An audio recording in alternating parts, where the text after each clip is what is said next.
To be honest, we still don't know a lot of information this morning. Police have been on scene for about 5 hours since the call came in at about 2:40 this morning, and Metro Homicide investigators are also on scene. But I'm going to show you what we're seeing this morning. So you can see Metro Homicide and police chaos breaking out last night, leaving that extensive crime scene where right now investigators are trying to piece together what happened. I just spoke to neighbors who told me they heard multiple gunshots. You can see behind me the scene is now cleared, but just about an hour ago, this scene looks completely different. Take a look at your screen right now. This is video from earlier this morning. I'm right there with you. I have negative artistic ability. We are at the South Bend Art Museum this morning. We're starting today. They do offer their winter classes. Bring your own skates, or you can rent them, and that is also free. But maybe just bring like an extra pair of socks just in case. And we're going to do a little, should we do a little trick here? A trick?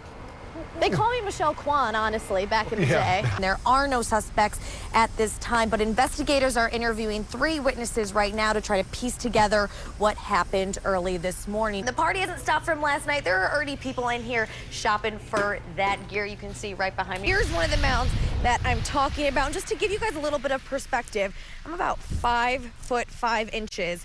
And you can see this snow comes about to my knees. And speaking of carvers, we're going to show you one of the ice sculptures that I did help carve a little bit this morning. Now, this is a giant horse head chest piece. Doors open to University Park Mall this morning at 6 a.m. And there were already people here at around 5:45 trying to get those deals. We're in front of JCPenney right now. It's a very popular store for Black Friday shoppers. What's happening is after they come through and clear the roads, a lot of the snow is blowing back on the roads and causing a lot of slick spots. Right, it is still very fresh in the investigation. Police actually just got on scene. You can even see there is a bicycle lane right in the middle of the road. The whole situation was pretty frightening for the victim. Now, I'm on the south side of town at Irish Hills apartment. This incident happened at a separate residence last night at about 8 p.m. and we do not know yet what the call came in for. I want to show you more of this scene right here. I mean, just check this out. These roots were literally taken up from the ground. We're hanging out with some cute little baby animals this morning. This is Mr. Quackers right here. We're gonna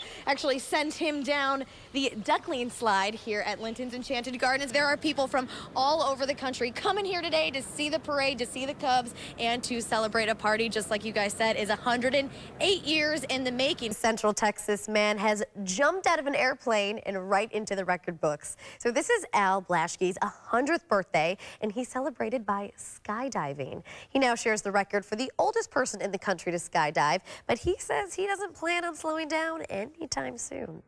2 men are dead following a boating accident in Van Buren on Keeler Lake. Now, the boat capsized and neither of the men on board survived, according to Michigan State Police. The victims included a 45-year-old man from Decatur, Michigan, and a 64-year-old man from Evergreen Park, Illinois. The names of the victims have not yet been released. A multi-county search for 2 homicide suspects ending in a hotel being swarmed yesterday in a busy retail area of Mishawaka.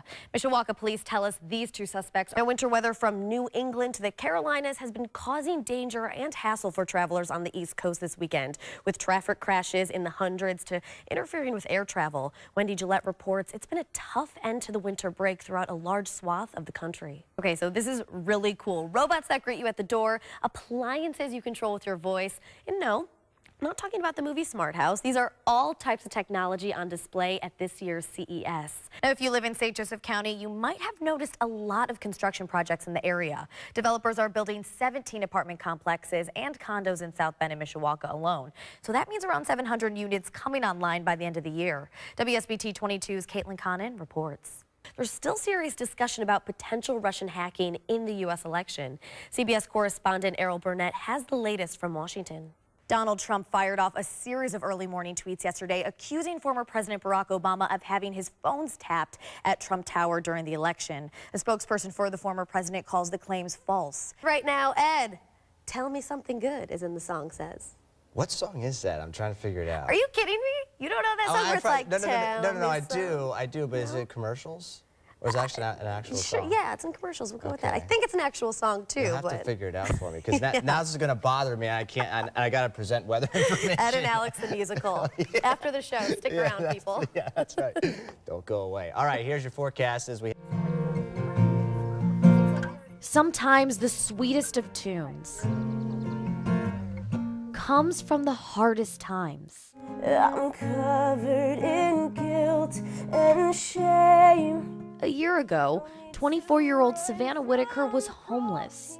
when she met Steve Toman in the most unexpected way. I was doing a photo shoot in an alleyway, and I didn't know it was him until we moved into his apartment.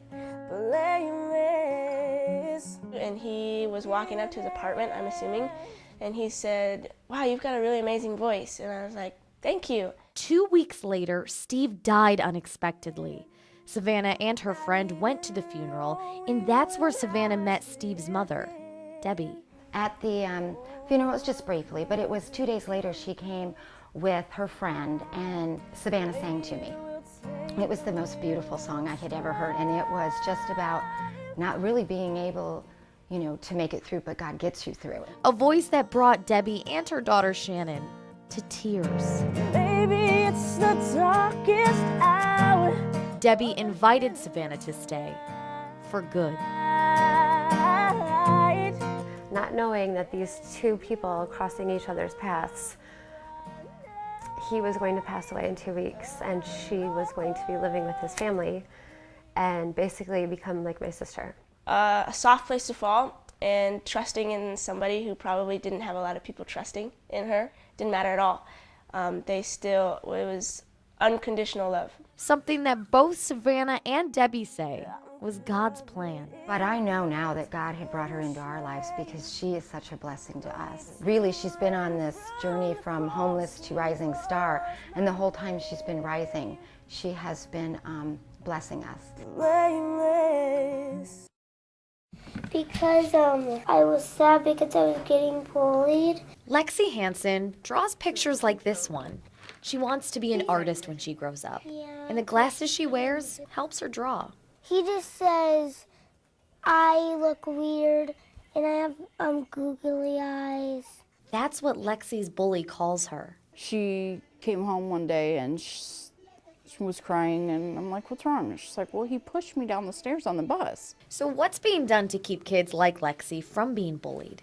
Indiana schools have statewide initiatives like Positive Behavioral Interventions and Supports, or IPBS. It pushes for positive character development with rewards. When we really believe that we have a true bully, defined by the books, we try to give them, counseling. We hook them up with the social worker. Our social worker or counselor will reach out to families to get them referrals to outside agencies. But it's important, that is very important, to remember that it's not just about the victim, it's also about the person bullying, because they're hurting too. Marshall primary student Jayshawn Caldwell used to be a bully. Well, I had started bullying when I was like 9 years old, then I stopped. Then I just protect people. South Bend schools are taking prevention to the next level by training people in character education and citizenship. There's lots of barriers, but again, the research shows social and emotional learning is important. So we try to capitalize on teaching kids how to be good citizens, what it means to care about another human being, and to always reteach, because we know that we're battling against different forces, and we really are. To help vibrant young kids like Lexi. I would say that you are in the inside you're good and out the outside you're good. And stop bullying. A story more than 40 years in the making. But the part that kind of got me is right there. Her signature. Starts with a piece of paper. I opened up the envelope, which gave me something that almost everyone takes for granted, to look at their birth certificate. And here I am at the age of 43 looking at a document that I didn't even know existed. James Burns started his search for his birth family 30 years ago. But it was important to me to know the background of how I came to be. So I searched. And today, The two girls should be here any time now. he'll have I'm hoping that it goes well, but I'm shaking like a leaf today. a moment James has been waiting for Turn around and head towards the deli. his whole life.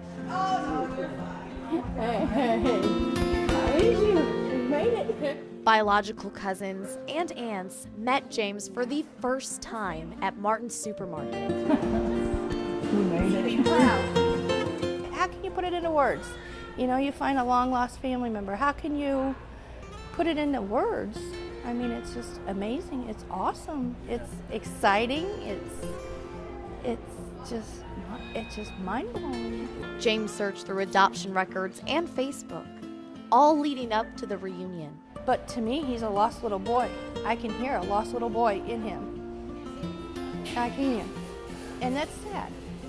It's very sad. So hopefully, all this will make him feel much better and put him at ease, so he'll know where his family is and where he came from. I'm somebody and not a piece of trash that I was led to believe that I was left out and they just picked me up. I mean, that's hard. How do you take that somebody may not have cared enough about you that left you out and this other couple just picked me up? Now I know the truth, that just wasn't the case. But either way, I was raised decently, I've lived a good life, and my journey's continuing to find others. It's taken decades for James to put the pieces together, but he finally got what he's been seeking out his whole life. My message to other adoptees would be to don't give up. There's always hope. We as adoptees think of our search as a continuous journey. So if you keep on that, continue on with every little information you have and keep it up, because eventually you're going to find it, what we call our truth.